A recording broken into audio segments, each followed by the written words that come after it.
When you change one element of your life, or you prove to yourself that something is okay, or that you can do something, your whole identity shifts, your whole mindset shifts to be like, oh yeah, that's possible, I can do it.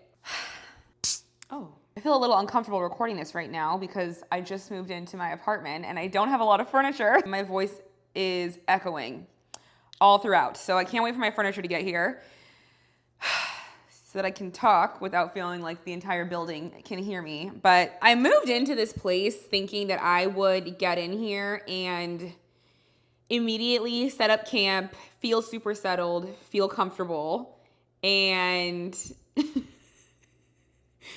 go on with my life. And I've been here for about 3 months now, and I've really been struggling with getting settled.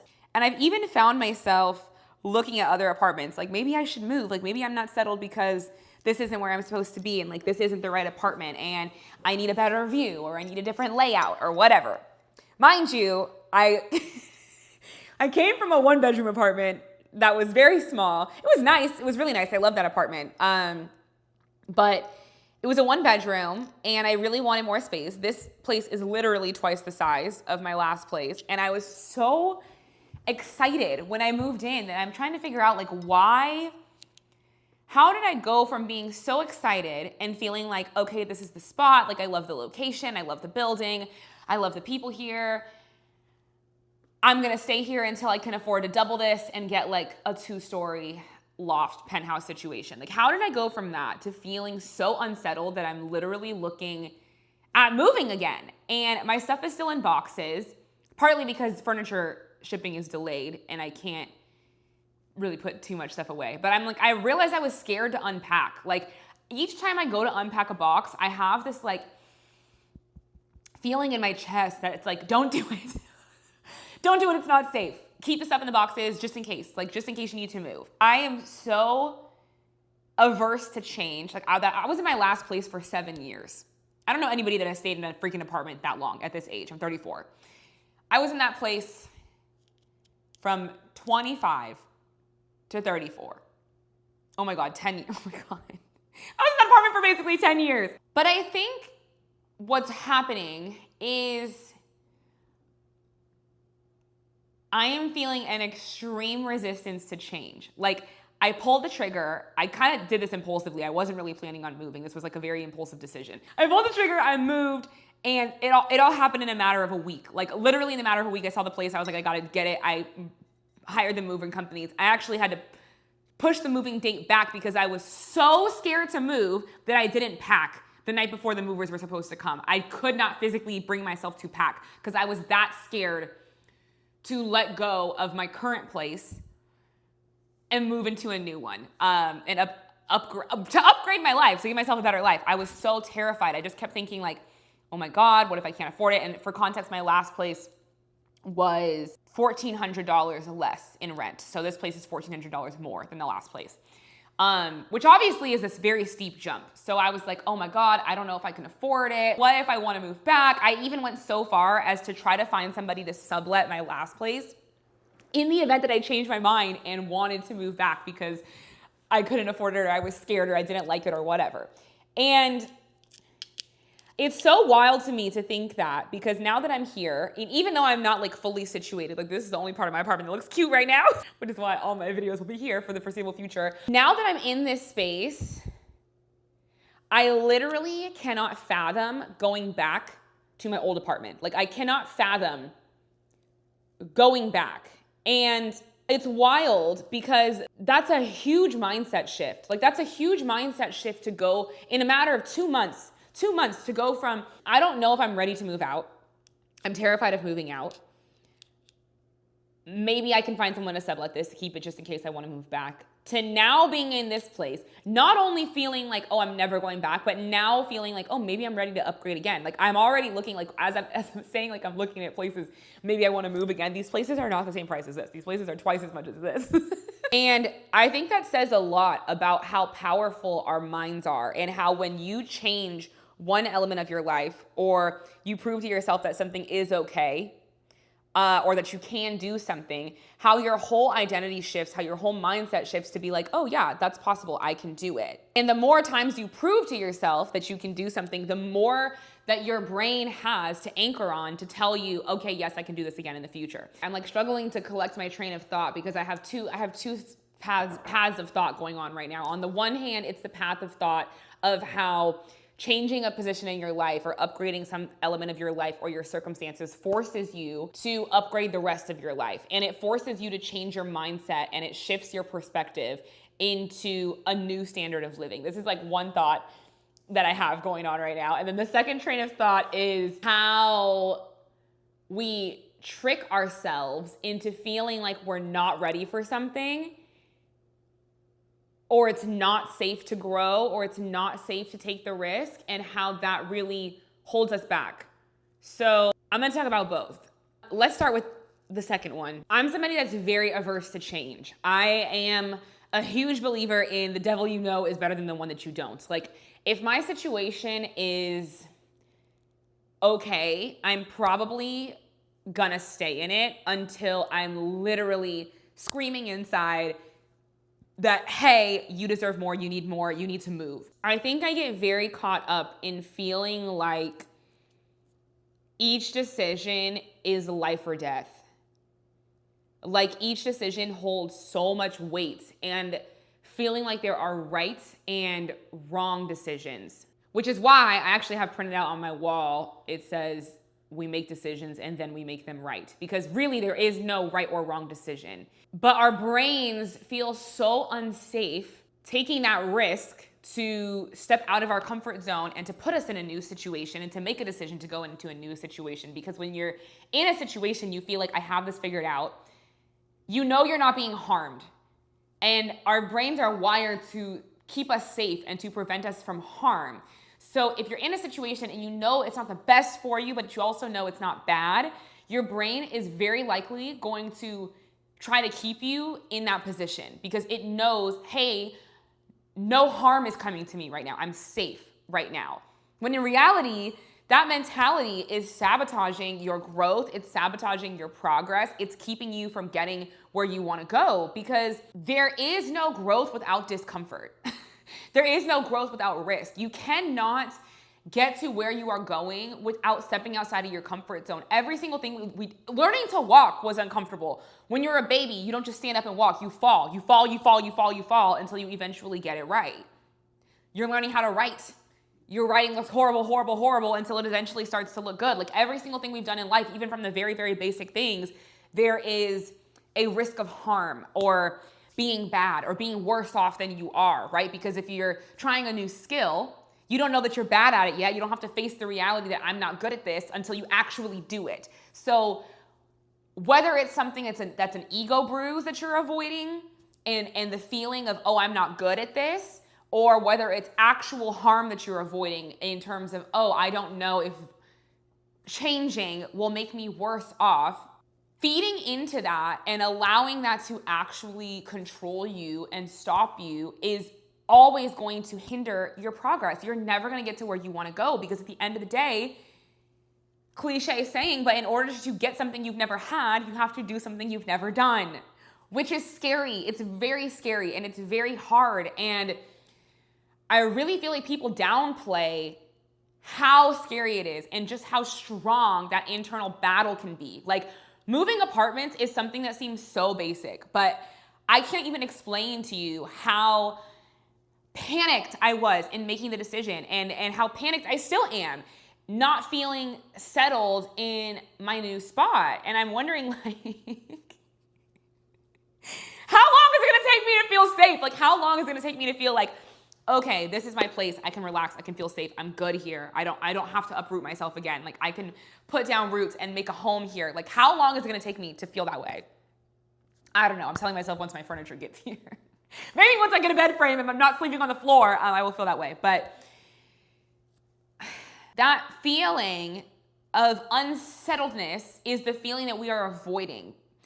Because I think we also know once you take the leap, there is that period of discomfort.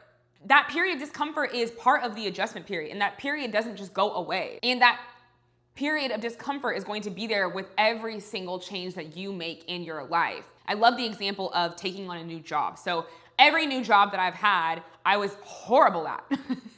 When I first started, my current job, oh my God, I felt like, am I an idiot? A couple years ago, I switched careers. I went from sales into consulting. And my first year in consulting was the first time in my life I felt like, oh my God, I actually may fail at this. Like, I actually may not be able to figure this out. I was so lost. I was so confused. I had no idea what was going on. I felt horrible. It took me an entire year to feel like, oh, I know what's going on. And then from there, I got good at it. I got successful. I got an early promotion, and I'm now 2 levels above where I started. So in just a matter of 3 years. I use that example because I feel like when it comes to our professional life, like, people generally understand that people tend to be promoted to the level of incompetency. Once you get good at your job, you get promoted to the next level to do something you haven't done before, and you got to figure it out again. And I think that that is a little more expected. And we have a little bit more grace for ourselves in those situations because we're mentally prepared for it. But that same feeling is present in every other area of life when you push yourself to the next level. And that is a feeling that a lot of people avoid because nobody wants to feel uncomfortable. Nobody wants to feel unsafe. Because of this, I don't actually think that a fear of failure is the main reason people don't succeed.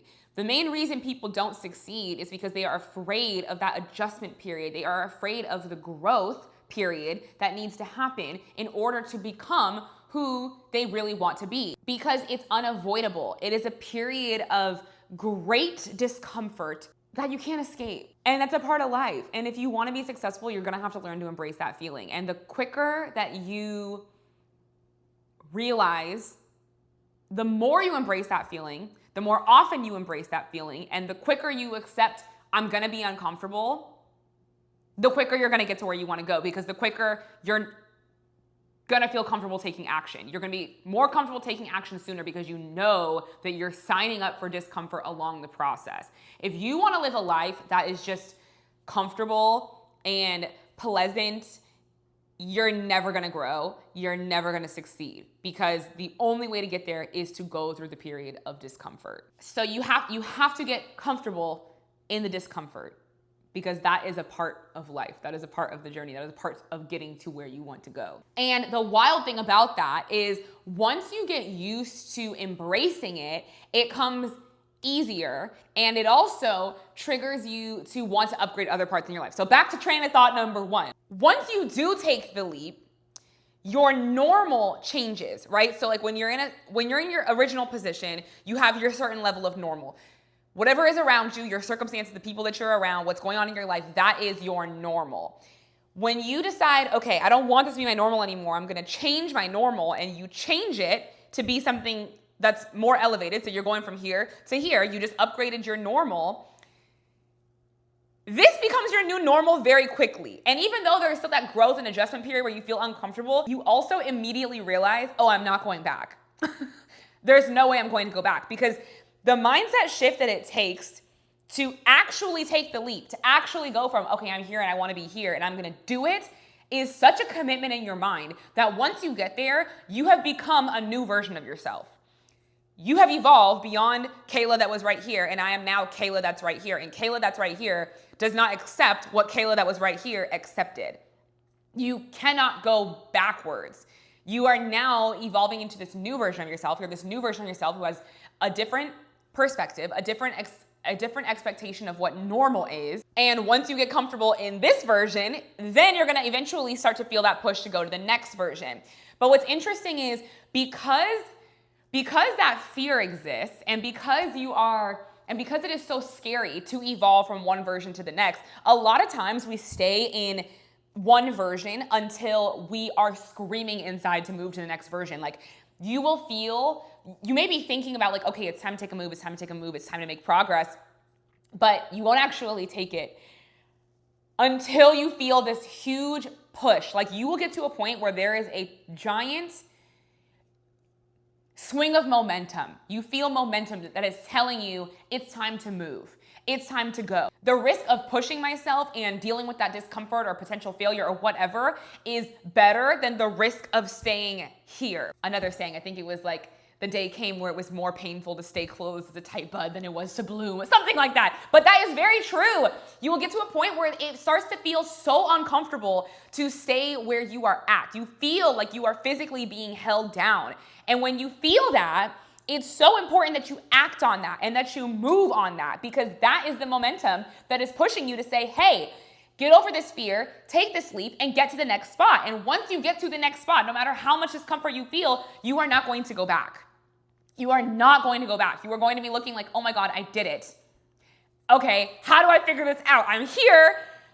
I'm standing on the new platform. How do I figure this out? How do I figure out how to get stable on this platform? That is what happens. It is a mindset shift that happens almost immediately. And every time you do that, again, you are showing yourself, okay, it was scary, but I did it and I got my footing. I'm safe on this new platform, and now I'm ready for the next one. And each time you do that, you're showing yourself like, okay, I did it before, I can do it again. Back to my apartment example. Like, I look at my last place, and when I first moved in there, I was splitting the rent with somebody, and I was making a job that made $50,000, making that affordable. That person had to move out, and then all of a sudden I was responsible for the entire rent. I wasn't about to move. And I knew I couldn't afford it. I was like, how am I gonna afford this place on my little $50,000 salary? Like, there's no way I'm gonna be able to do this. And you know what? I made it work. I made it happen. And opportunities just came to me. Money literally came to me. Out of nowhere, like opportunities I wasn't even seeking out. I attracted money to me, and I made it work. And I stayed in that place for another 9 years until I upgraded again. And in those 9 years, I more than doubled my salary. So obviously now I'm okay paying for that. And so that's why moving into here, even though I feel like, oh, this is a little bit of a financial stretch, because I'm so used to paying the lower rent, I know, okay, I did it before, I can do it again. I attracted opportunities to me. I created abundance around me with my mindset, and I'm gonna do it again. I'm gonna stay here, I'm gonna make it work, and I'm going to attract more money. I'm gonna attract similar opportunities to make it work again. I would have never had that push to make more money, again, this is not financial advice. Please do not live above your means. I do not condone living above your means. However, I will say, when you push yourself, like I never tell myself I can't afford it. I say, okay, how can I afford it? How can I figure out how to make this work? And then I figure out how to afford it. Obviously, I make decisions that are smart financially. I'm not gonna go get a place that costs $6,000 a month until I know I can afford it. But even now, I know the next place I want to move into is $6,000 a month. So I'm already asking myself, how can I afford it? I'm not telling myself, oh, I can't afford that. I know I can't right now. But my thought process is, how can I afford it? So I'm going to stay here until I figure out how I can afford it. Again, I have that thought process because I know in the past I've proven to myself that I can do it. I proved to myself that when I put my mind to it, I can make it work. I'm going to be okay. I'm always, always, always going to be okay. I'm never going to let myself not be okay. So that's how I know that even though I feel extremely unsettled right now, I'm admittedly very uncomfortable. I know that I will be okay. I have done it before. I've done it in the past. I've shown myself that I know how to take care of myself. I know how to protect myself. And I have to recognize that when I feel these moments of discomfort, that is just me coming into my new identity. That is me fully embracing the new place that I am in life. And me learning how to feel safe in that place and learning how to feel comfortable in that place. These feelings don't mean I shouldn't be here. They don't mean this was the wrong choice. They don't mean this was the wrong decision. They mean I'm in the adjustment period. When the caterpillar sheds its cocoon, I don't know, did the butterfly's wings flap right away? Probably not. I think they gotta break out the shell, and I would imagine that's probably a relatively painful process. But the wings are there. The wings are there. They just have to break out of the shell. So now I feel like I'm at the point where it's the wings are cracking out the shell, and they'll get there. They'll get there eventually. They're not there yet, and that's okay. That's okay. I'm learning how to be okay with knowing that. I'm learning how to be okay knowing that I have my wings and they're just not functional yet. And that's okay. They're going to get functional. I just got to give myself time. So yeah. Anyway, that's it for my thoughts for today. Growth is scary. Growth is hard. It's necessary. It's an important part of life. And I'm so proud of myself. I really am. I'm extremely proud of myself for taking the leap and getting here. And it's like every time I look around, like I am so grateful for my space and for what I've been able to create in my life and for finally becoming the version of myself that I have always wanted to be and that I've always known is there. So patience and grace and gratitude. All right, y'all, I'm gonna go finish this flat drink. Enjoy the rest of y'all's days. Don't forget to like and subscribe, and I'll see you back next week.